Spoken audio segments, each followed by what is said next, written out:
Right. Good evening, and so I will welcome you to this edition of the CGSL Show. The CGSL Show is a production of Choosing Generation Salon. It's basically a talk show that comes up weekly, and recently the spectrum of the show was moved to focus on sharing the stories of inspiring Sierra Leoneans. And tonight on the show, we have a very important personality, someone who is making a remarkable difference in society. Chernoh is an activist, a journalist, and an anti-corruption crusader who has taken the task to hold the current regime to account by making publications in his Africanist press that basically throws light on allegations or incidences of corruption in the country. We have Chernoh with us all the way from the US. Good evening, Chernoh, and welcome to the CGSL show. Good evening, and thank you very much for inviting me to your very wonderful platform. I'm happy to be here. We feel really privileged, Chernoh, to have you on board. Many of us at Choosing Generation Salon, follow the work you do. We are pleased, we are excited, and we are very, very impressed with your level of courage and the depth and diligence that you actually put into the work you do. Once again, we really would like to thank you for honoring this invitation, and we hope we'll get a very exciting conversation tonight. Thank you once again. I look forward to the discussion. So how's the US? It's sunny. It's sunny right here in Freetown. Freetown is very sunny. It's Sunday and the weather is fine today. How's the US? Well, as you already know, the weather is changing here, and I live in the Midwest of the United States, and which is, in the Chicago area. So basically, it's windy, it's cold, it's getting colder. So, Mm, of course, you might tell from my appearance that yeah, it's already a yeah. cold environment, You a look freezing you look cold environment. you look cold, and which explains the enormous sacrifice that you must have made to make sure you're on this platform with us today. And from the rest of the Choosing Generation team, we would like to say thank you, gracias, thank you, as we say in Salon. Well, I think you guys have been doing tremendously well. We must commend the initiatives that you've come up with to contribute to this kind of conversation, and not only that, to help inspire and organize young people like yourself to be part of the nation building process. I think such kinds of initiatives have to be commended and they have to be supported as well, and which is why I feel it's tremendously important that we must participate in these kinds of conversations and being part of the platform to help support and also take part in the efforts that you guys are doing. So I want to salute you and the rest of the team for this wonderful initiative, and I'll call on other Sierra Leoneans as well to support these kinds of initiatives. This is what will determine the kind of future that we look forward to. So um, while you keep thanking me, I think those thanks and appreciations should be accorded to the chosen generation for these independent initiatives that All right. Well, we thank you. We thank you once again. If you're just joining us, this is the Choosing Generation show on Facebook, and today we've also begun, streaming right on YouTube, so you can also access the show on our YouTube page, Choosing Generation Salon. And as you know, the show focuses on spotlighting or amplifying the voices of Sierra Leoneans who are making tremendous differences. We live in a very challenged society where it's more common to have everyone, just following with the trend, whether it's corruption or everyone just saying, well, not to me business, right? But amidst all of that, we have a number of Sierra Leoneans who are trying to make a difference, and Chernoh Alpha M is one such individual. And tonight's show will really focus on the person, the man. We call him the lone wolf. Because he's ventured into a territory. Um, we are many, many, many, even journalists, civil society activists, fear to venture into. And he's doing his work really well, much to the admiration of many Sierra Leoneans. But behind the wonderful stories, behind the many revelations, is the man himself, Chernoh Alpha M. In tonight's show. It's basically intended to find out about Chernoh, who is Chernoh, what motivates him, and just discuss the impact of the work he's doing. And without much further ado, I'll just go back to Chernoh and say, Chernoh, who is Chernoh? Sierra Leoneans would like to know who is Chernoh Alpha M. Well, it's so difficult it might appear as a very simple and straightforward question, but it's always a difficult challenge to begin a conversation by talking about oneself. And I do not really know where to start um, with my response to that question, but I just want to say that I am just like any other person, a Sierra Leonean.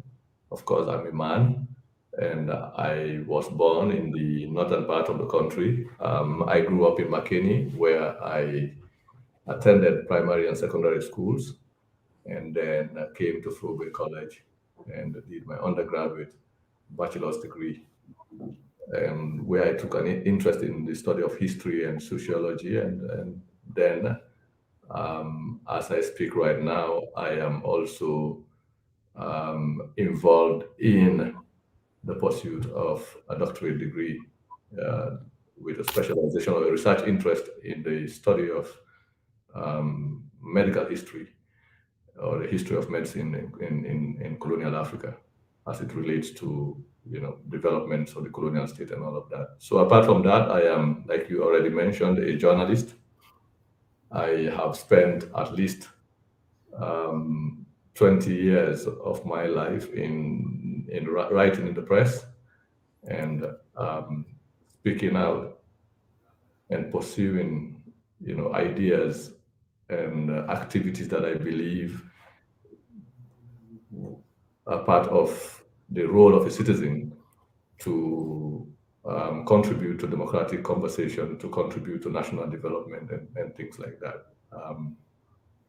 I don't know what other specific things I would say about myself, but this is who I am. Just like any other regular Sierra Leonean, I am opposed to injustice, opposed to bad governance, opposed to the victimization of ordinary people.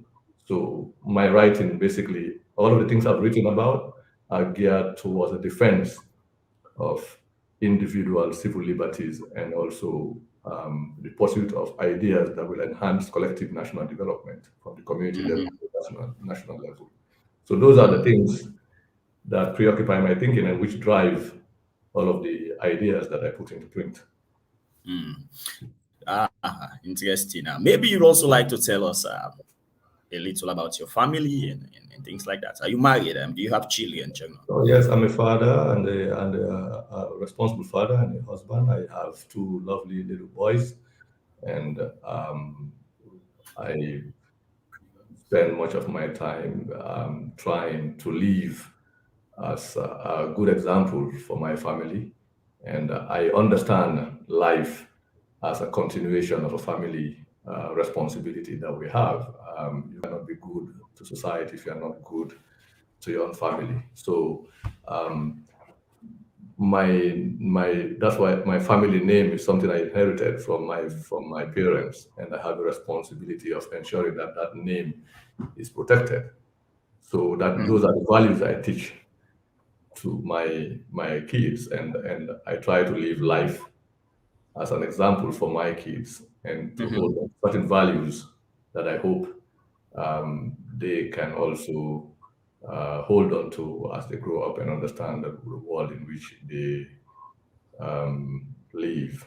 So yes, I am a family man. Okay. My family preoccupies the primary place in all the things that I do. Interesting. I like to take you back, Chernoh, Um, you once held, I mean, you were once quite active in Sierra Leone's political landscape, even once showing up for the NDA as its presidential aspirant. So what happened to those ambitions? What happened to your political ambitions? What happened to the NDA and your role there? No, I never contested for president because when I was active, I was politically active. When I became part of political party activities in Sierra Leone, I was not, I had not reached the age to run for presidential office. So that has to be corrected. I never contested for the leadership of a political party in Sierra Okay. Leone.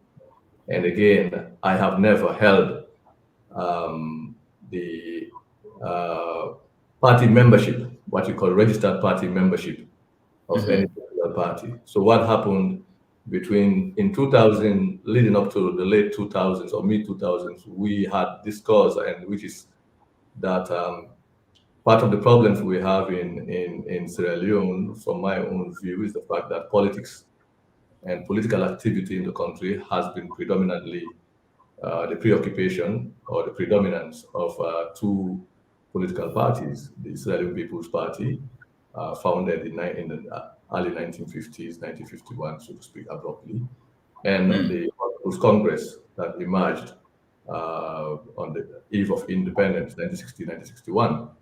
So you find that for the last 60 years now, when we talk about governance and party politics, even when we had military coups, the individuals who will stage those coups or who will be part of that coup will be individuals that have leanings in either of these two political parties.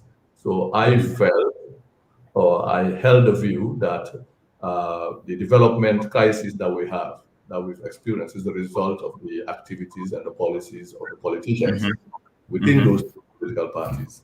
And I feel that in order to pursue an independent program for national development, a real national development agenda has to be spearheaded by a group of men and women who are not blemished by the history of corruption, bad governance that has characterized the what you call post-colonial history of the country, the independence, if you like, the independent history of the country for the last 50 to 60 years.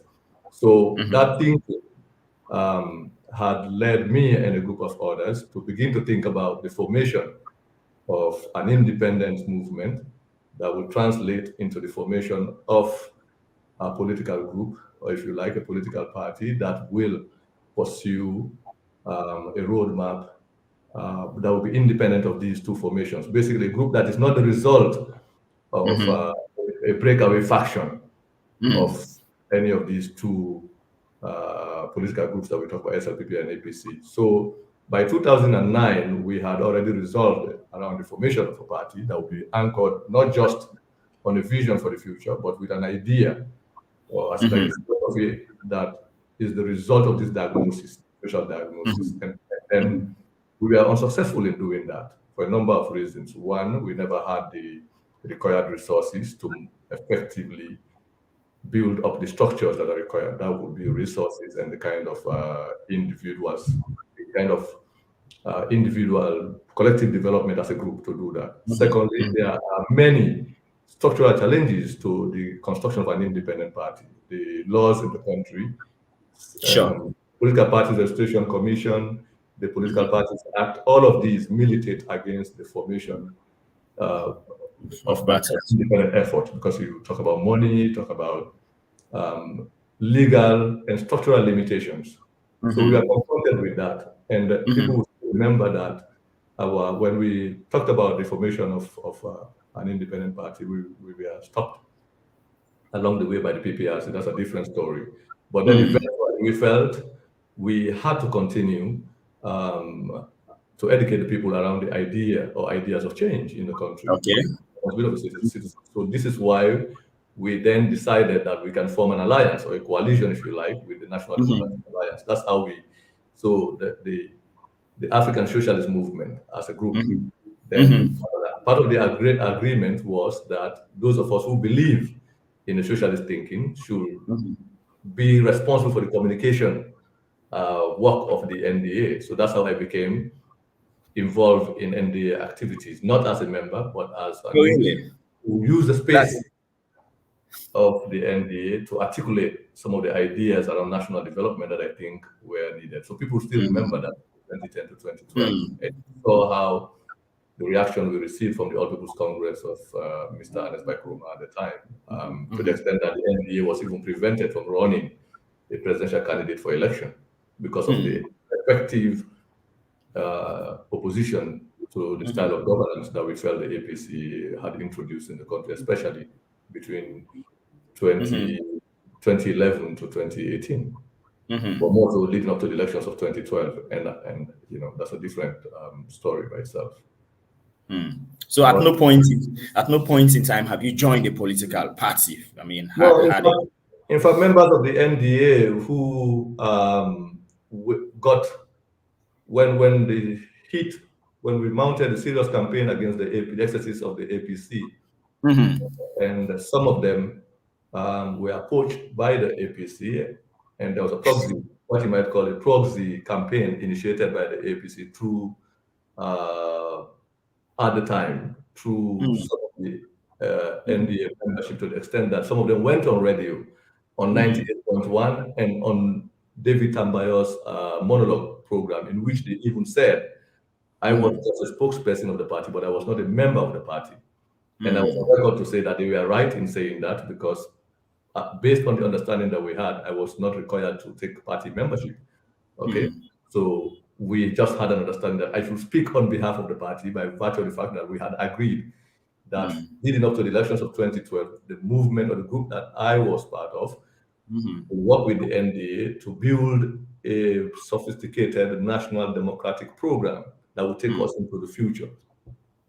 But they decided to support, the NDA group decided to support Ernest Bakroma for second term. And when they did that, I'm on record of having resigned from, I called the press conference in Freetown, in which I announced that by them taking that position, they had violated the terms of our agreement, which was in the elections of 2012, the National Democratic Alliance, as at the time, was not supposed to support or endorse any candidate from the SLPP for president. And the fact that they did do that in 2012 for Mr. Kuruma, that initially meant they had violated the agreement. So we pulled out of that arrangement and left them as they were. So we were not part of the process. Our position still remain as it was. That we still feel that I still feel that part of the development challenges we have had is the nature of how our political parties are organized. It's about regional imbalances, the regional fragmentation of the country, to the extent that now we're talking about ethnic polarization, ethnic divisions in the country, factored into these political parties. So it makes it impossible to talk about real ideas of, and the collective progress of the country, even though when these policies affect the country, everybody's catching hell, whether you are SLPP or APC supporter, member, or whatever you might name it. We all suffer from the same crises and experiences. But at no point did I contest for president or contest for the leadership of any political party.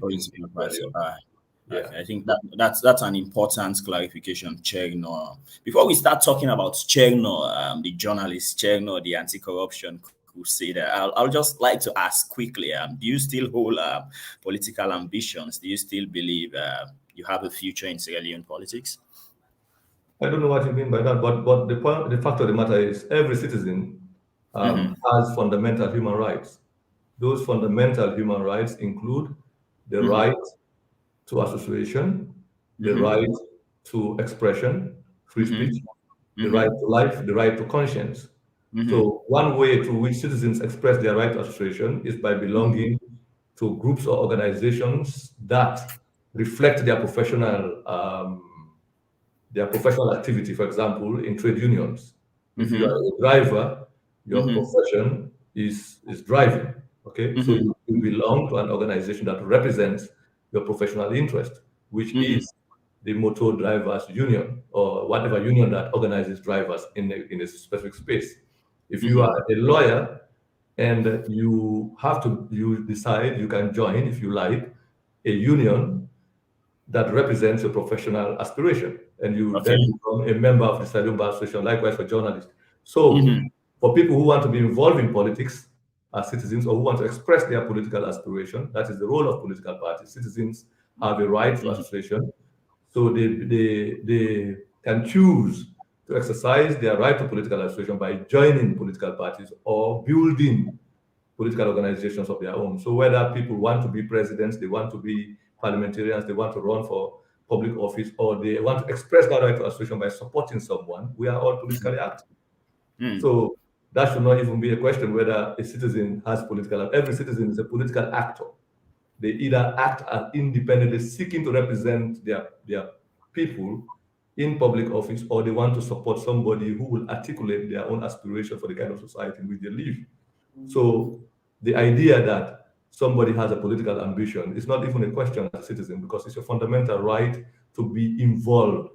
It's a constitutional right to be involved in shaping the political future of your country. You can do that by supporting someone, or if you are not satisfied with the people who are out there, they do not represent your own aspiration, you have a right to put yourself forward to Okay. represent your community or yourself, your own thinking in terms of what you think about. So, choosing generation, for example, what we are doing here is part of a civic engagement. Is part Mm-hmm. of the exercise of our right to our constitutional right to Mm-hmm. state the things that we believe in, to provide a platform for people to take part in the national dialogue, national Mm-hmm. conversation, what democracy is all Mm-hmm. about, continuous engagement. Mm-hmm. So we should not be talking about whether somebody want to be president or want to be a parliamentarian. The fact of the matter is we are all politically active as citizens. This is our civic duty to shape the society towards the kind of future that we imagine for ourselves. It's a constant process. It's a work in the process. But if you are asking me right now whether I intend to run for public office, I'm satisfied with the kind of role that I'm currently playing by Okay. helping to hold governments accountable to the Mm-hmm. citizens, by helping to Mm-hmm. educate citizens around the nature of of governance Yeah. in our country. So that is the role that I am comfortable of playing. At every given moment, the situation determines for us how we engage government, how we engage our society. Before 2012, I felt that the best way to engage the state regarding its concessions, its own responsibility to the people and to ourselves, was to be politically active, to be part of the political debate. So I decided to associate myself with With the end. a political group through Mm-hmm. which I was able to articulate my own views and ideas around national development, and also to hold those who were in charge of state affairs responsible, accountable to the people. And that's what I did. Now, from this distance, I also feel that this is the role I can use my professional,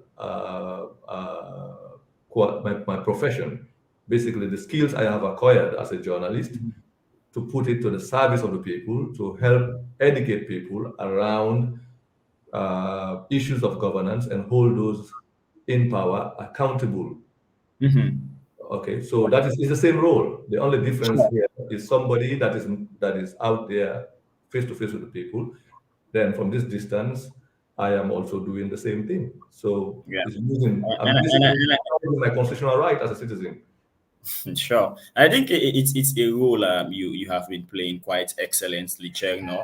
Alusain Jallo on our Facebook page seems to agree. So that's a great role. Continue to play it well. That's a compliment for you, Chernoh. But let's talk about Chernoh, the journalist, Chernoh, the anti-corruption crusader. You I mean, you are known nationally for your publications on the Africanist press, documenting instances of corruption, um, overspending, and malfeasances within the current administration. You know, how did the Africanist press come about? Yeah, the Africanist Press is an independent media project that focuses on free speech and the promotion and advancement of democracy, and that includes the campaign against corruption, as you already highlighted. The African Express dates back to 2001, and right now it is headquartered. It operates out of the state of Pennsylvania, Okay. basically, and it is made up of group of men and women, uh, some of whom are academics, some of whom are journalists, and whose expertise is focused on Africa. So we have covered a number of issues relating to press freedom. Uh, they include the harassment of journalists across the board, and for the past 2 years now, we might say we are working on a project that examines what we call new democracies on the continent, and these democracies that are in transition. This includes, for the pilot phase of this project, three governments: the government of Sierra Leone, the government of Liberia, and also the situation in the Gambia in the post-Gambia era. And for the last almost 24 months now, we have 80% of that project has zoomed on Freetown, Sierra Leone, with the Madabio administration. Each of these three areas that I've mentioned share similar characteristics. Sierra Leone has a record of having moved from post-conflict to running elections and changing governments at least two transitional phases. We moved from Tijan Kaba to the APC now to the SLPP. Whereas Liberia is having its first transition from Ellen Johnson Sirleaf to a different political party.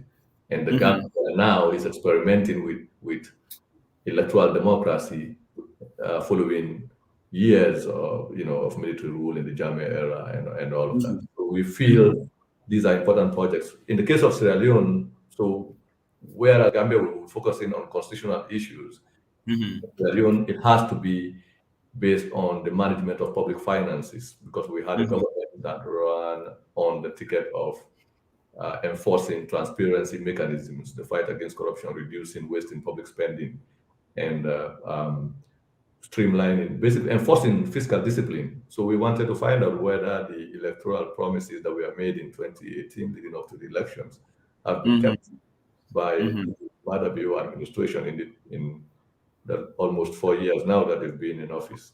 And we started our publications on the 1st of March 2020, and I think we have now run up to 30, close to 30 reports, if I am correct in terms of thinking about them. And they cover a wide range of issues, from the Ministry of Finance, payroll issues, to international travel by the president, the illicit or illegal allocation of public funds by the Minister of Finance to the wife of the president.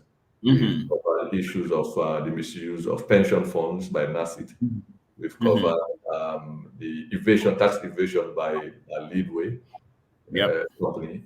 So a number of questions, but all of them features a particular aspect in the manifesto. So the manifesto has always served as a guiding document for the Africanist Press, in which we take a particular promise that was made, or a particular issue that was made, and then identify a specific sector in the administration where that is supposed to be done, and we see whether it has been implemented. For example, when we talk about salaries, there was a promise that the government. Chernoh, we'll delve into some of So this is basically what we've yes, been you are doing. definitely. But critics will argue that the Africanist press focuses more on Sierra Leone. I mean, it's not it's not as representative. You do not find similar stories, similar publications featuring other countries. It's to many people, it seems the Africanist press is a machinery designed to make Sierra Leone look bad in the eyes of the world. What will you say to people like that? the Africanist press has not done anything harmful to the image of Sierra Leone. The Africanist press is not responsible for allocating money to the wife of the president. The Africanist press is not responsible for giving the president over $1 million to hire a flight to go to Lebanon.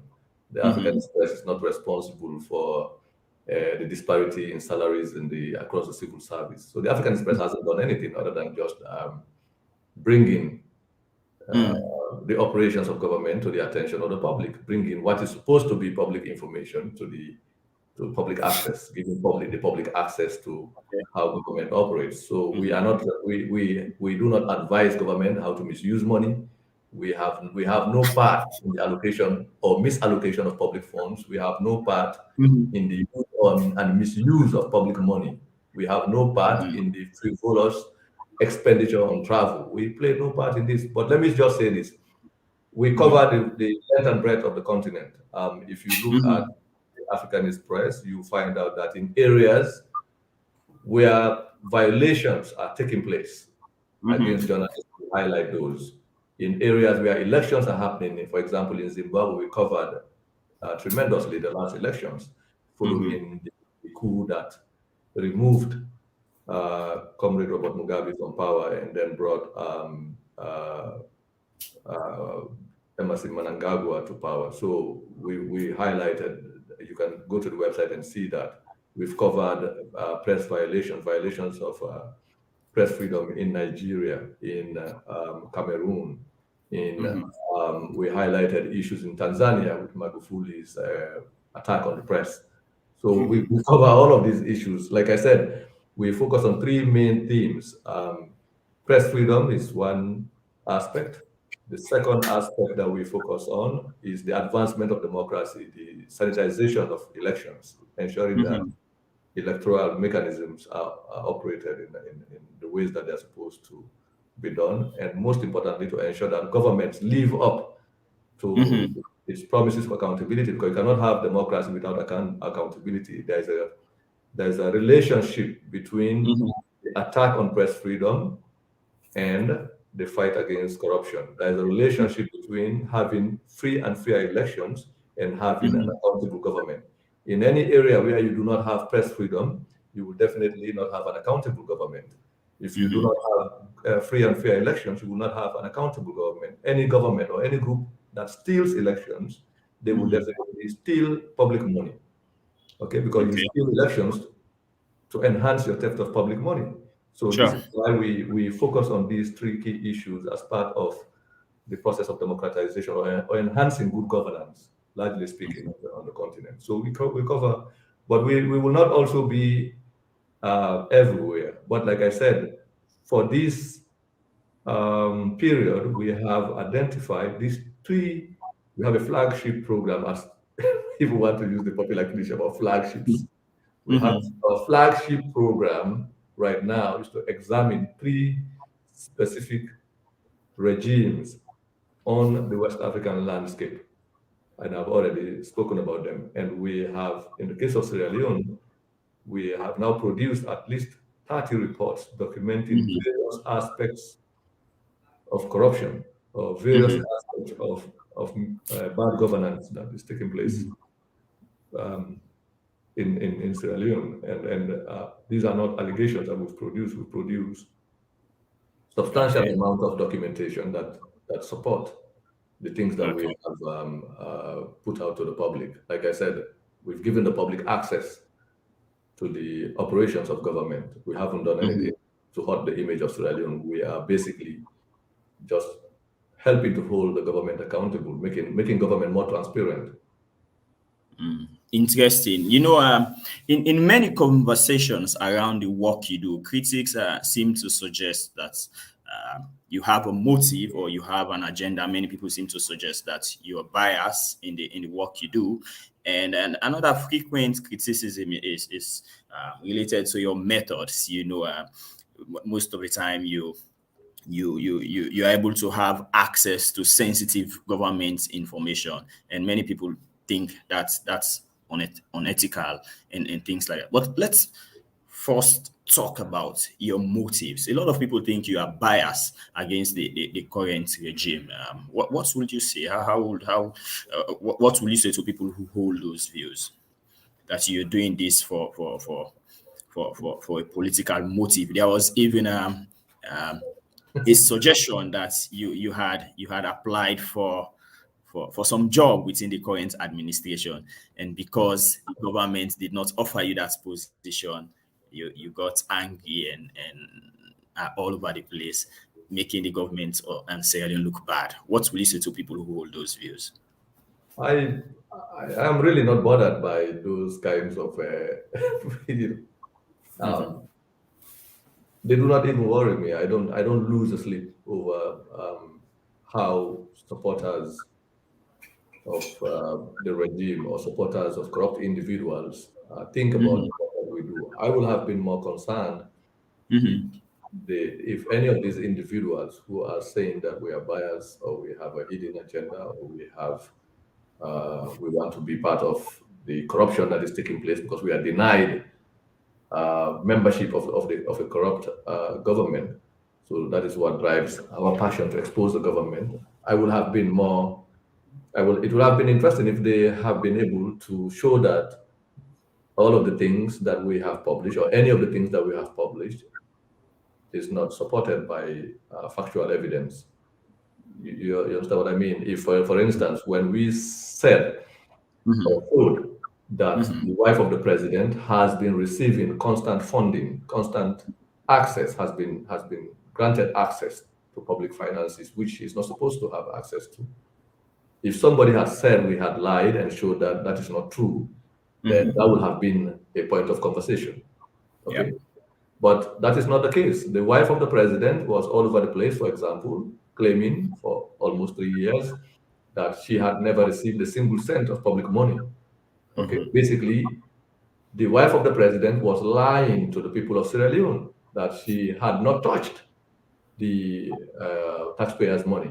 And Mm-hmm. we did not only show that, we showed the consistent allocation of public money to the wife of the president that exceeds monies that were being given to government ministries. For example, we have even showed that even though Parliament approved money Mm-hmm. for the social welfare ministry, the budget that was approved by Parliament for the social welfare ministry, as an example, was not given Mm-hmm. to the social welfare ministry in 2018, 2019, 2020. Instead, the Ministry of Finance gave money secretly to the wife of the president that exceeds 4 times or 5 times the money that was supposed to be going to ministries, MDAs that are supposed to receive money. So Mm-hmm. Parliament was itself shocked by the fact that the wife of the president was receiving money because, according to parliamentarians, they were not aware of this, and nobody is supposed to give out money to any individual, public money, without the authorization of Parliament. Parliament never gave authorization. So if Mm-hmm. these and these people have admitted that Mm-hmm. is the case, that is factual. Virtually none of them have been able to deny or challenge the, Mm-hmm. the evidence we have published so far. Mm-hmm. Instead, because they have nothing to say, what they are saying is that I want to be part of that corruption. I want to basically share in the Mm-hmm. loot of the country. Basically, they are that what they are saying is that it's because the money they are stealing, public money they have stolen from the people, that I have Mm-hmm. not been given access to that stolen money. That's why I'm exposing them. That is a sad defense against Mm-hmm. the truth. It's about trying to deceive the people. How you go, Mm-hmm. thief man don't thief? The thief man say the reason why make them catch me now because I not agree give them. Which I mean that's the point is, have you stolen money or not? That should be the argument. So Mm-hmm. the most easy thing to do is to be part of a mafia group that steals public money. It's the most easy thing. There are many people who have done that. You see them. Many of the journalists or other people who are now part of the defense brigade of this government, okay, they are the ones who are saying these false narratives simply because they have taken sides with the corrupt people in society. Mm-hmm. And they think by trying to smear you, that is a way Mm-hmm. to water down the seriousness of these. With your campaign. Exactly, Mm-hmm. but it's not working because the evidence speaks on its own terms. So one does not. I cannot come here to defend myself about whether I want to be part of. You can. I mean, political appointment is not a job. Hmm? Okay. When somebody decides to appoint, it's something. When they decide to appoint, they are not even looking at your qualifications. Mm-hmm. Okay, so you cannot apply a political appointment. Is not something you apply for. A job is something you apply for, that you are Okay. qualified to. Many of these people who talk about political appointment as jobs is because they haven't worked in their lives. They have not. They cannot work outside of what they now have. Okay, they see political power and state Mm-hmm. appointments as a license to steal, as a way to elevate their material status, not as a duty to serve, to work for the Mm-hmm. people, but they see it as a way because that is when they fly first class. That is Mm-hmm. when they get to sleep in hotels. Mm-hmm. That is when they are able to visit various parts of the world. So, which is why they think being part of that kind of arrangement is a Mm-hmm. success. Okay, Mm-hmm. they do not Mm-hmm. understand political appointment as a duty to serve. Okay, so that is why you see the president will go on radio and claim that spending $1 million on a vacation is okay, it's cool because he's the president. He has a right to do that. The state Mm-hmm. takes care of him. Okay, and it's wrong. That is why you think that the wife of the president will claim that she's not receiving public money, even though she was receiving it. Now, when it's shown to the public, they are bragging, Mm-hmm. spending it as they are trying to normalize it. This is the kind of society that we have. These are Mm-hmm. the kind of challenges that we deal with. Okay, Mm-hmm. so the issues here, we must not lose sight of the issues. The issues have to do with the welfare of citizens across the board, regardless of Okay. which party they have voted for. So Mm-hmm. I don't really lose. I'm amused by the fact Okay. that going for almost 2 years now, beginning Mm-hmm. March 1, 2020, up to now, we've produced more than 30 reports on Sierra Mm-hmm. Leone, various Mm-hmm. aspects of corruption. Not only reporting it, but showing, putting the evidence in the hands of the people so that Mm-hmm. people will know how their public money is being misused, how people who are not supposed to get access to money are withdrawing money as if it's their past private bank account, the massive cash withdrawals we've reported. You cannot withdraw government money, public money in that fashion. Mm-hmm. Okay, so this evidence that we've produced for me, it is basically what we should be talking about. Okay. And I cannot be distracted by this. Um, it's, as far as I'm concerned, I will talk. So basically, I don't lose sleep by thinking about it. I am amused because they are unable to reply. That's the only response. But we are not targeting the bio administration. We are concerned about good governance in Sierra Leone. We have a Mm. track record of having worked at least for 20 years, dating back at least from Tijan Kaba, going on to the APC, going on to Yeah. where we are. Even the SLPP newspapers, those SLPP journalists who are now Global Times, for example, Mm-hmm. published Global Times and its News 24 news partner, the newspaper owned by Sori Fofana, by the way, who is Mm-hmm. a political appointee of government, Mm-hmm. published that I have been paid $5,000 to um, publish corruption stories about the wife of the president and the chief minister. And Mm. that very Global Times had published at least more than 10 articles, 10 of our articles published in the Africanist press in the past that speaks Okay. about corruption and bad governance of the previous government, the APC. The evidence is there. Even in their campaigns, the current president's campaign page has evidence of articles written by me that were critiques of The the previous administration. previous. So if the argument is that I want to be part of government, that's why I'm doing this work, then what will you say about the work that I did between 2007 to 2018 that was also republished by the by the SLPP newspapers? Was it Inter- because I wanted to be part of Ernest Kroma's government? Or, yes. so at the time, some of the APC people also said we were SLPP. Mm-hmm. And in fact, in one newspaper published, the same SLPP newspapers published that I am basically writing about the SLPP because I come from McKinney, because I Mm. am a Northerner, and by extension, I am also an APC. So they The had a tribal card, yeah, tribal they rhetoric. even said that. So Mm. these people have even gone to the extent of calling me a Guinean. Mm. Right, yeah, they've said all kinds of things. But what they have not been able to say is that the evidence we have published is false.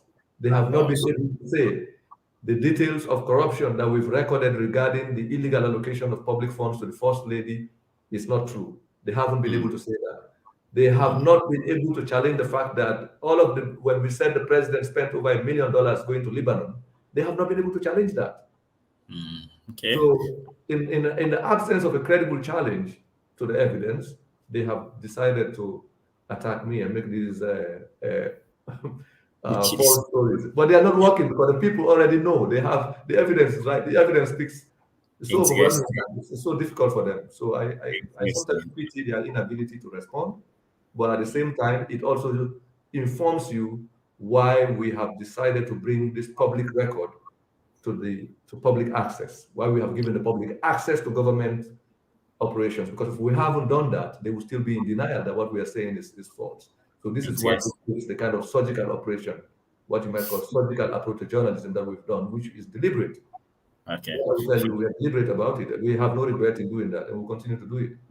Okay. If you're just joining us, this is the CGSL show right here on Facebook and on YouTube. Tonight we are hosting Chernoh Alpha M, a journalist, activist, who has been leading a campaign through his Africanist Press publications that exposes corruption or malfeasances within the current administration. He does so in his own words through a surgical operation that highlights or brings to the fore instances of corruption, instances of abuse of office, and a whole lot of other issues, which he publishes on his website, the African Express.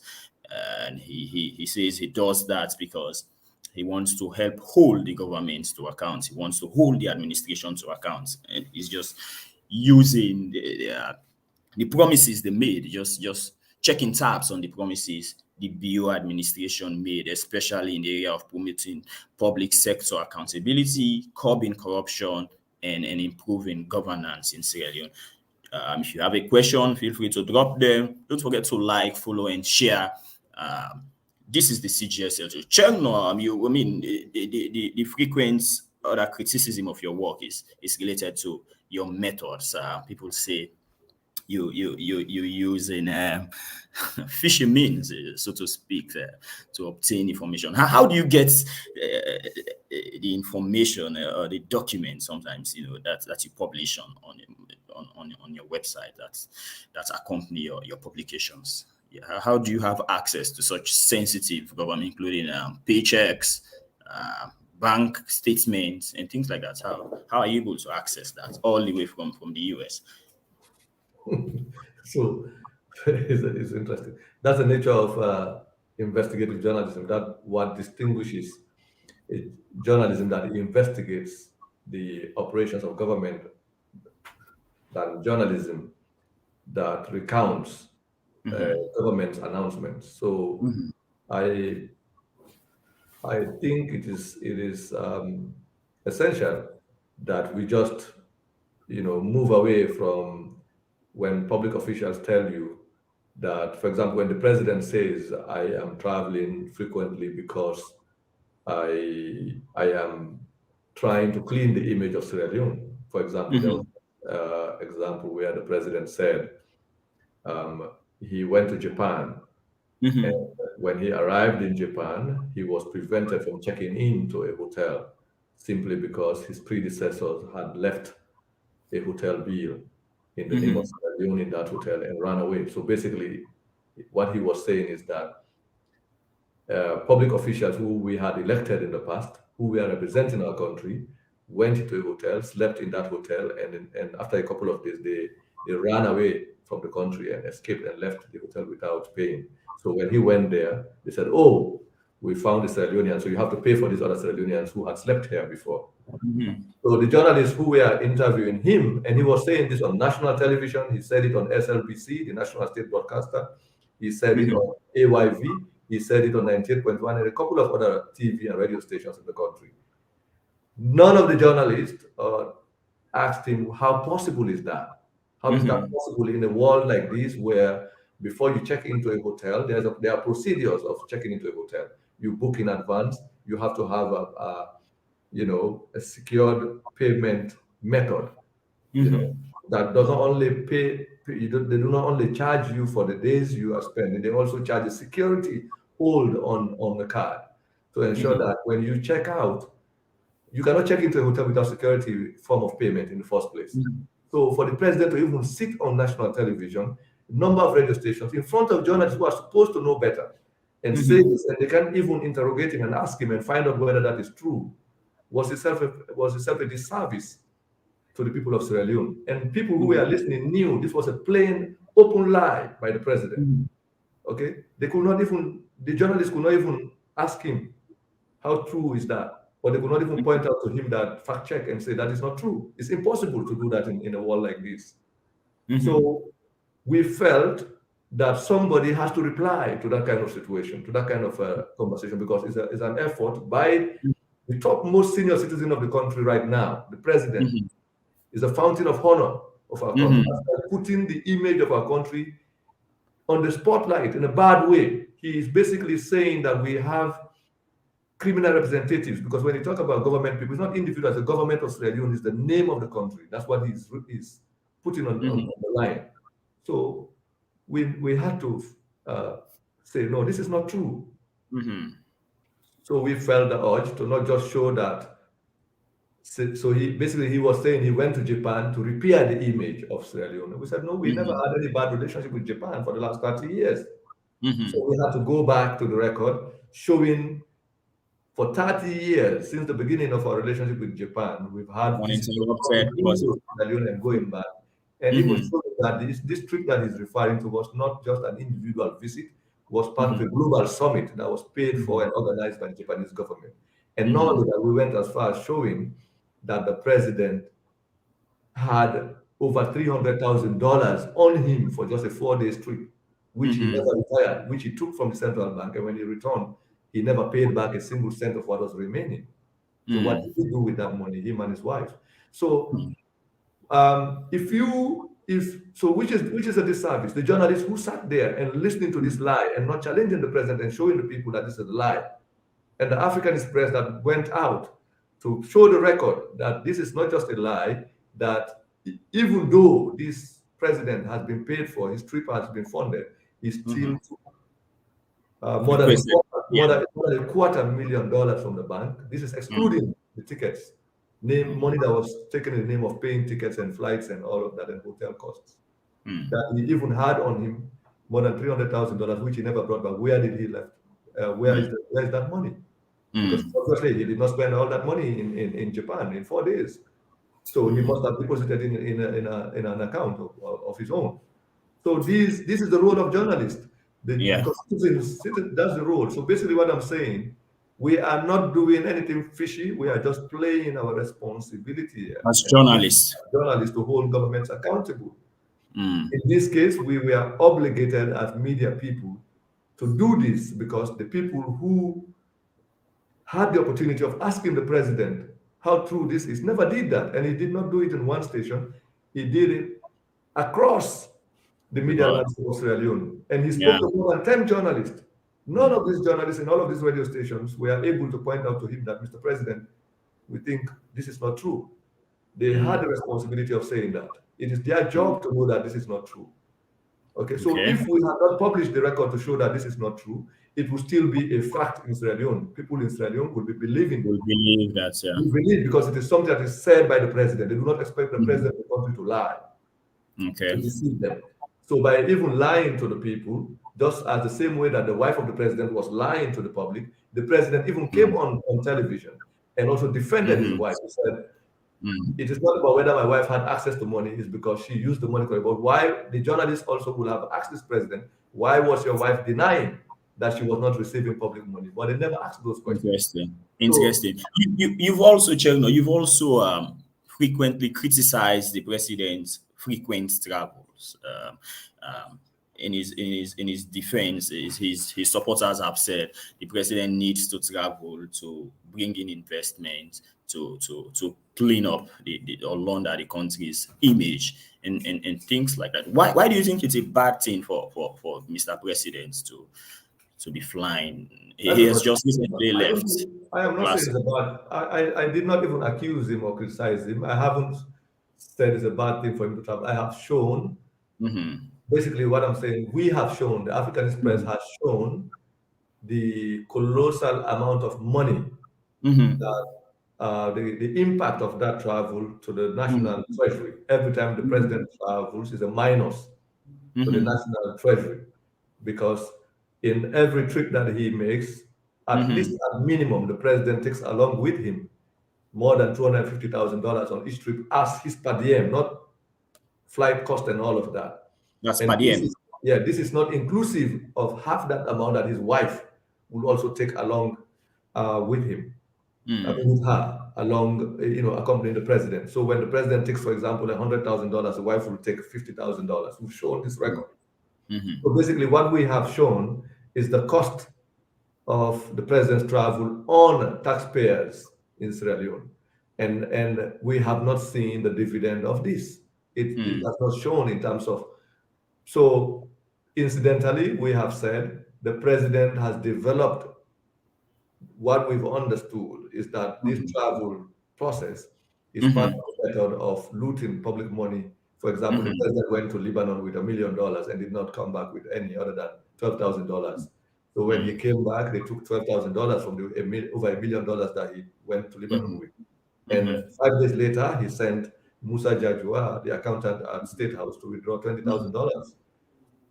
That Mm-hmm. inclusive of 12,000. So basically, what I'm saying, the people of Mm-hmm. Sierra Leone now know that the president is using travel as a means to appropriate public money for himself, and he and his wife has taken huge amounts of monies out of the But bank. but does that constitute corruption according to our laws? Oh, of course, He's entitled, any to yeah. unexplained and unjustified use of public money by public officials is an act of corruption. It's not just, for example, there are retirement mechanisms. If Mm-hmm. you take the president went to Lebanon, and what we knew was that he was going, according to the official record in the bank, that he was going on a medical trip. There's no evidence that he was treated. His wife said publicly that they are on a vacation, and they Mm-hmm. came back. Okay, the president said he's well, and so basically they took over $1 million on a vacation. Mm-hmm. That is not, and this is a president who criticized his predecessors for having spent huge amounts Mm-hmm. of money in international travel, having wasted public money in international travel. So Mm-hmm. he has traveled more than any other president that we've had in the country for the last 60 years. And not only that, he has looted more money out of the national treasury more than any other president. So this is not authorized expenditure, it's a loot. It's a use of legal mechanism to loot public money. That's what they are doing. Mm-hmm. And There's no, and and you there's no you way. you I mean, you you, cannot explain this in any other way. And this is you, why you people have become restless with the unstoppable passion for mm, international travel by the president. He goes everywhere as if he has no other minister that travels on his behalf. He has no ambassador that travels on his behalf that mm, represents him. He's everywhere with his wife, mm, going all over the place on public money, on public expense. And the wife of the president has no right to access public money. They are both withdrawing money from the central bank every time they travel, not just thousands, but hundreds of thousands of dollars and pounds and in foreign currencies. just for clarifications, are you stating that corruption under this administration is the worst in Sierra Leone's history? Are you stating that uh, the current regime I'm is not is, stating that is we've shown that the amount of money that has been looted under what's the that? What's that amount? What's the volume of corruption currently, according to your estimate? on travel alone, we've shown that at minimum, like I said, in 2018 alone, we've shown that on per diem alone, we Mm-hmm. documented over $5 million that that accumulates. This is excluding other kinds of Mhm. expenditure. We have Mhm. to aggregate the loss Mm. of public funds across. You can see, look at the audit reports that Mhm. have been coming out and look at the massive amounts of cash withdrawals. How can Mm. you justify 500 million, uh, Mhm. 1 billion in 1 or 2 weeks cash withdrawal as if it's a private bank account? Even people do not run their private bank accounts in that fashion. So It's the it's enormity of graft and misuse of public money that is happening with impunity under this administration is unthinkable. And the sad mm. part of it all, or the irony of it all, is that this is a government that once claimed that they were committed to fighting corruption. They were pretending or deceiving the Mm. public that they were fighting corruption until these evidence of their misuse of public funds is now the subject of public conversation. Now they're running away from having any conversation on corruption. In their defense, the government will state that they have revamped the Anti-Corruption Commission, revised the ACC Act, and the ACC Commissioner himself has stated on many occasions that he is doing more to fight corruption than any of his predecessors. And to their credit, the international benchmarks and ratings seem to be positive. You know, how come are you saying a corruption is way more prevalent now than ever when the government has Yeah. stated that they are doing a lot. They have an anti-corruption commissioner who is fighting corruption to a nail. They have reviewed the ACC Act and to make it more stringent and things like that. No, review of legislations are not indications of commitment to addressing problems. This is Mhm. not the first time. The Madabio administration is not the first one to review the Anti-Corruption Act. There was a Mhm. review of the Anti-Corruption Act in 2008 when the APC came in. Mhm. Before then, you must remember that anybody could be appointed head of the Anti-Corruption Commission, not just a lawyer of 10 years post bar, whatever we might call it. Mhm. So that came about as a consequence of the review that was Mhm. done when the EBK administration came in. So you cannot use legal reforms as Mhm. a justification for a government's commitment to addressing, Mhm. just like they're talking about the repeal of the Public Order Act. I mean, the Mhm. criminal aspect, the repeal of the criminal provisions within the Public Order Act as Mhm. evidence of the government's commitment to free speech, which is a lie. People have been Mhm. arrested. We had the other day where somebody in Bo was arrested for just praising the previous administration. We've had a Mhm. situation where a young man who came out in Kenema speaking about the president was also sentenced, he's still in prison. We had a situation where um, an imam was expelled from his congregation simply Mhm. because he is said to have said something in the mosque that was not in support of the government in power, and members of the ruling party Mhm. thought they had to expel him from the congregation. So these Mhm. are all evidence of an anti-free speech environment. Mhm. So and so by just pretending that you have removed the libel provisions, it's not an indication of progress. But let me come back to this idea that they're fighting corruption. We have said Mhm. that the world was misled to believe that the government was committed to fighting corruption because they were using Mhm. corruption, the so-called stories of the past, as evidence of their commitment to fighting corruption. They said, What do you mean by that? Mhm. yeah, for the large part, we have not had seriously active civil society. I just mentioned instances where the press should have interrogated the president when he came forward to them that they never did. They just Mhm. provided him a platform to say whatever he wanted to say to the public without Mhm. actually subjecting him to an interrogation, as the media Mhm. is expected to do. So they never Mhm. did that. Mhm. So these the failure of our effort to build an alternative narrative. There was no alternative narrative to the state's narrative about corruption in the past, especially the Mhm. first 2 years of the administration. Whatever we knew of corruption or the stories of corruption in Sierra Leone came from the government and its spokespeople, and by Mhm. extension, the Corruption Commission has served as the advocates in defense of corruption when it comes to the regime. So that is why you see that it is international organizations will have no other ways of assessing a government outside of the information they had at the time. Mm. The first reports that went out about actual corruption under the Bureau administration, we will say humbly that it came from our own investigative reports. That's when the BBC spoke about at least independent corruption, apart from reporting what the audit service had been saying. Okay. Mhm. The second, that is when news, so basically an alternative, citizen voices around an alternative narrative only Mm. started to take ground and reach the ears of the international world Through in the your last, in the publications. last well, in the last Mhm. 1 year, not just our publication, but I would say the collective. So this is why I think I must at this point interject that we are I'm not a lone wolf in this process. All of our Okay. voices collectively combined is Okay. what has succeeded in challenging the state's dominant narrative around corruption, and we have succeeded in showing evidence that we must not just look at the past, that Mhm. corruption is a living organism. It's in its present form. So Mm. we have in the African space we have focused on corruption in its present continuous uh, form. Okay, Mm. but Mm. we have choose to look at corruption, not just what happened in between 2007 to 2018, but Mhm. corruption that has happened from 2018 to now, which is what we are examining. And this is Mhm. what the government does not want to discuss. They do not want that because, as far as they are concerned, they just want to talk about corruption of the APC, corruption of the past regime. And Mhm. we are saying no, we cannot just talk about corruption in the past because we've done that for the last 10 years before you guys came in. Okay. Mhm. And you were voted on the pretext that you are going to, or on the promise that you are going to fight corruption, you are going to reduce waste in public spending, you are going to cut down on public expenditure. Now Mhm.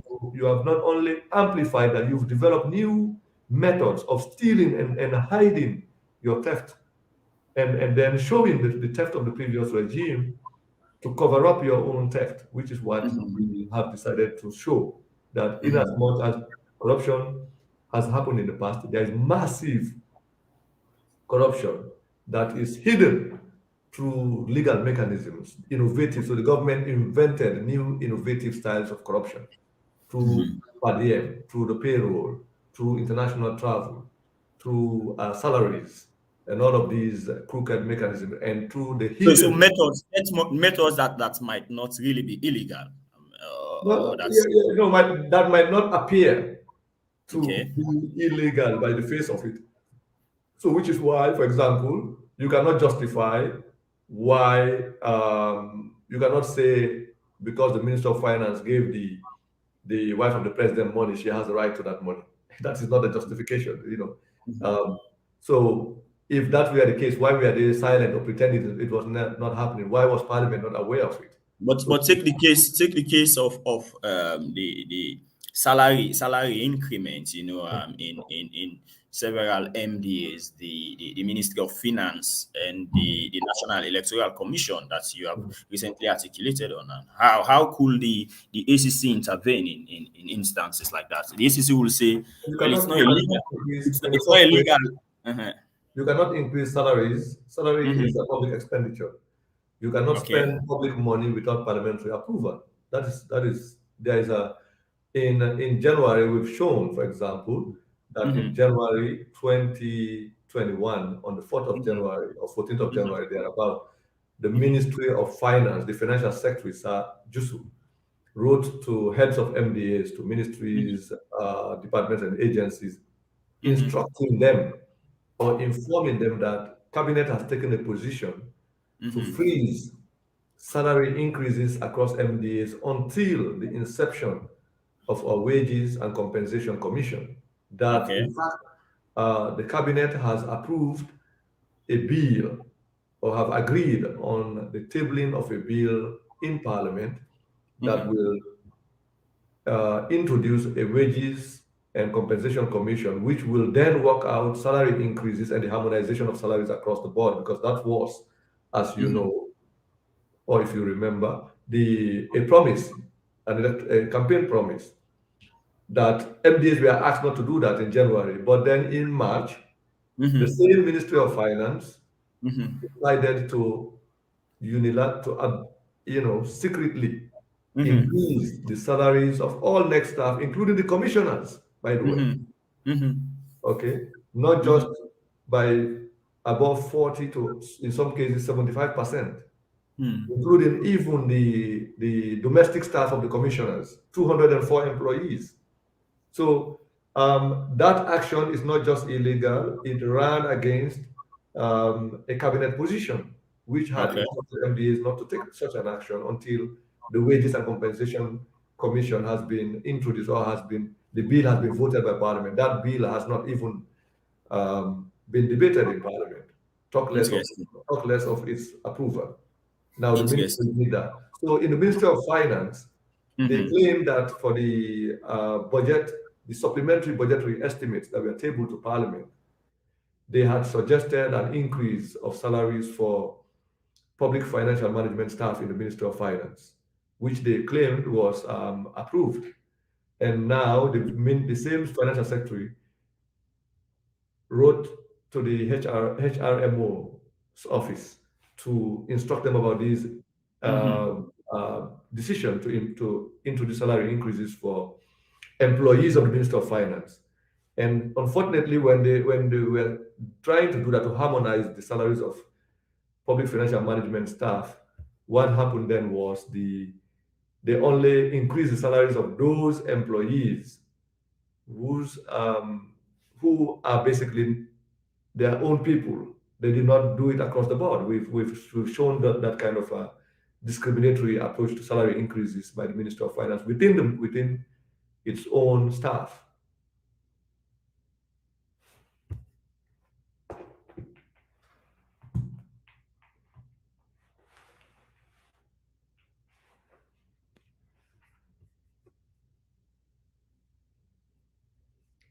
Hello?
Hello?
Hello, Chernoh.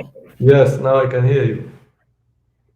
Okay. We would like to apologize for the break in transmission.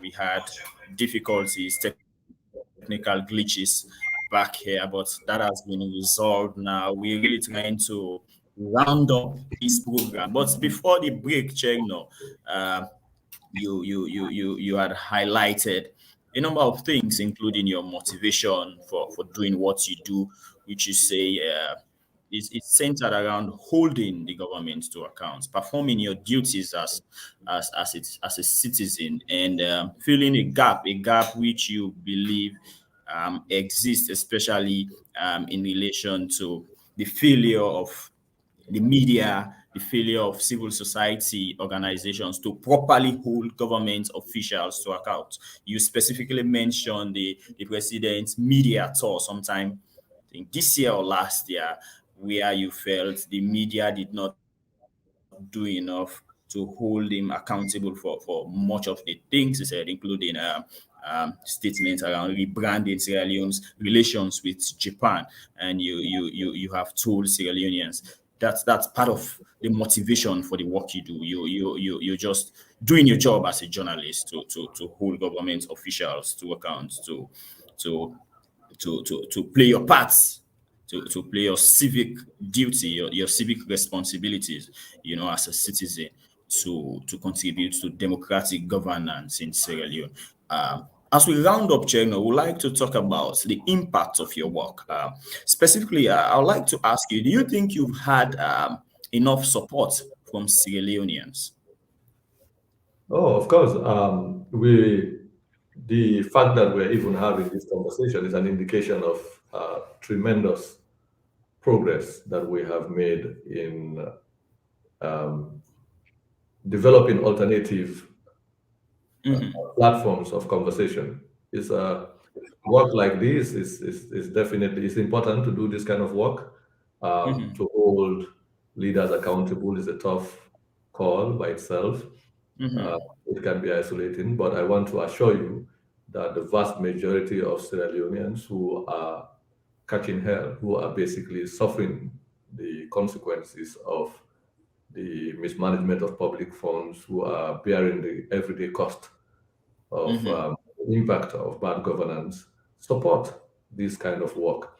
That is why you see, even when radio stations or television stations will tend to shy away from having us participate in conversations where they are even discussing our work or mentioning our work, where they invite government people to reply to our work, citizens increasingly challenge them. mm-hmm, Citizens do on their own to circulate the information. So we from this distance we've been able to make corruption under the Bureau administration a national conversation, not because institutions who are supposed to enhance or provide a platform to do that did that, but because citizens developed their own alternative method of mm-hmm, having a conversation outside of the government and its supporters' effort to cage that information.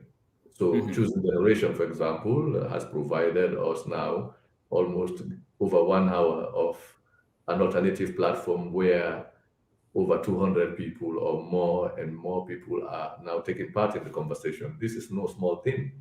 This is tremendous progress. It tells us that democracy is in the hands of the people, that people can make democracy work, people can hold government accountable, and our mm-hmm, collective voices are being mm-hmm, heard. Not too long ago, you see that the US financial transparency report mentioned the fact that the government of Sierra Leone has not been transparent with its management of public finance, especially its disclosure of debts that they have taken, mm-hmm, public sector debt that they are taking. And now increasingly you see all of these international organizations. Where just this week you saw what the European Union said mm-hmm, about the independence of our democratic institutions, the PPRC, the mm-hmm, National Electoral Commission, and the mm-hmm, government spokespeople are now challenging the EU, trying to dismiss the European Commission. But these are the same people who we are citing mm-hmm, these international organizations' statements in the past as an endorsement of the activities that are engaging. So I think we have made tremendous progress through citizens' effort, independent citizen action. That's what I believe will change the trajectory of things, and we're making progress. The government has been on a constant defense. So defense is they are defenseless in the first place. So initially, when we started this conversation, we received all kinds of insults and denials from government, accusations, lies, propaganda. Now the propagandists, as I call them, the cyber vigilantes, have retreated. They've all gone into hiding. They are no longer participating in the conversation. So we want them to come to the conversation again, so they can engage citizens with these questions, because these questions are not going away. They have to be discussed. They have to be engaged. There has to be answers for these questions. People I am very much encouraged and happy with the kind of citizen voices that I see around, like the effort you guys have done in developing this wonderful platform where the verdict of the state in terms of its effort to dominate the media, its capture of the media, the traditional media, has not been effective because of these new media platforms. I don't call them social media, it's new media technology. This technology generation cannot be suppressed. That's what the government has to understand. Every politician who fails to understand the period in which we live is condemning himself or herself, to the dustbin. And that is what these efforts are showing. For example, people will develop their own, regardless of where you are located, you can engage your government. We are publishing outside of Sierra Leone. but we are in conversation with the people of Sierra Leone. It tells you the introduction of new mass media technology as we have it now, and it's just going to amplify citizen voices. Nobody, no matter how powerful you are, no matter how much police forces you have or military people organized, you will not be able to suppress the voices of citizens in this 21st century, in this technology century, where young people are now in conversation with the rest of the world. They will use their cell phones, they will use their laptops, their computers to subvert the verdict of dictatorship. No dictator will be able to hold everybody silent in a country. It's impossible to do. That is what I think we have to learn from efforts like this. That is what I have, what this effort tells me, that the age of dictatorship and the verdict that dictators have exercised on the instruments of mass communication can no longer, No longer hold. Yeah. Okay. But Chernoh, what do you ultimately hope to achieve with all of this? What do you really wish to achieve? Regime change, or what are your expectations? I believe it's not. I believe to say just regime change is very simplistic. To reduce the goals of the things that we are trying to do. I strongly believe that a well-informed society will be able, well-informed population will definitely find its own path to its own future, its own progress. That when citizens are fully and properly educated and they are armed with the necessary information about how governments are being run and how their finances, public finances, are being used and misused, they will be able to make informed decisions. And as we continue to see, people are speaking out. People now have, tangible data and tangible records, alternative means of holding governments accountable. So I think we are now. This is different. 20 years ago, when we started writing in the newspapers, it was so difficult to pass around information. Now, with a click of a finger, you can reach over 1 million people within a second. So this we are making progress. I think that we must be thankful for being alive and being able to witness what we're witnessing in terms of the technological changes that have happened in the world in the last 20 years. And Okay, Chernoh, we are rounding up now. We are rounding. Do you think the current administration deserves a second term? Do you think President Bill deserves another 5-year term in when Sierra Leone goes to election in 2023?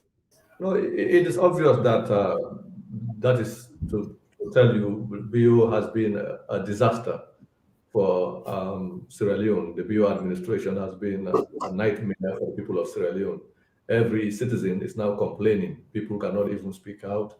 So I think at this stage, what we are concerned about is how we redeem Sierra Leone from this path of destruction that the BO administration has programmed the country in the last three, at least 4 years. The country is in a difficult place. So to talk about a second term is even unthinkable. I think what we have to talk about is what are the necessary initiatives that need to be put on the ground to educate people sufficiently around how they can vote, how we can ensure that the electoral process is able to guarantee to the people of Sierra Leone their right to the franchise. People should be able to have faith in the electoral process and have faith in the fact that if they vote, their votes are going to be counted genuinely. Their vote is going to be um, reflective of the kind of leadership that they want. But it's obvious that nobody wants to have a president who thinks that the national treasury is his own private property. Him and his wife can just go to the central bank and withdraw money and travel, load it on airplanes and travel all over the place. So we do not want that kind of irresponsible leadership as citizens. Forgetting every citizen do not want that. We want a responsible leader who will be in charge of managing our resources and distributing these resources, somebody we can hold accountable, somebody who is not callous. I mean, look at the number of people who were killed at the Pademba Road prisons by the Presidential Guard Force. The president has not said anything about it. Look at the people who were killed by police officers in Makeni over a generator. The president has never said anything about it. So he has no respect for human life. He has no respect for the public resources, the public assets of the people. You do not want to talk about that kind of individual who do not respect the law, who has no regard for the rule of law, who thinks that government should be run by his own dictates, not with the dictates of the law. So this Interesting, interesting, lawless individuals in power. No citizen interesting. wants to have that kind of Interesting views there, Chair. As we round up, this is the final question, I promise. I mean, 1 hour, 30 minutes, 2 hours is just not enough, to fully engage you. I mean, the issues are many. The issues are many. So much to talk about, but you've greatly enriched this conversation today. As we end, Chernoh, a careful observer will ask, but what are the alternatives to this current dispensation? If we kick President Bio out in 2023, what other alternatives do we have? Do Sierra Leoneans have? Well, I think that people have raised that question, and that has unfortunately been the ongoing nightmare that we face as a country. But nothing is worse, from my own thinking, than an individual who does not respect the right to life, who does not respect human life. They talk about the fact that this president has repealed or has removed death penalty in our law books. But what they fail to understand that he has a blood of people in his hands right now. How many people died in Pademba Road, killed by the Presidential Guard Force? That is no small thing. So we cannot talk about national progress when people's lives are at stake. We cannot talk about good governance anymore when the president and his cabinet has commandeered the democratic arrangement in the country. We are living under a one-party state that has not been declared. The only difference here, you have parliamentarians from other parties in parliament, but they have no power. You saw very recently, a couple of days ago, the parliamentarians went to the street because they could not even use their parliamentary authority. The sovereignty of parliament has been hijacked. So you cannot talk about civil governance in a situation where separation of powers does not exist, where the legitimacy of parliament and the sovereignty of parliament, the supremacy of parliament has been unfortunately destroyed by the executive branch of government. So I think what we are talking about now is a collective action by citizens to restore our democracy. And then we can deal with questions of what kind of future do we need. But right now we face a common danger, and that danger is the Mother Bio regime and its continuous passion to destroy democracy, and it has, in the process, in just 4 years, commandeered the instruments of civil authority in the country. Basically, we are living under a one-party state. That is what we have, where you have an electoral commission and electoral officials who will vote 100 votes for the ruling party, and nobody thinks that's a problem. Where international observers will now come to the country and declare that the electoral commission is unfit to organize elections as currently constituted. That's the danger.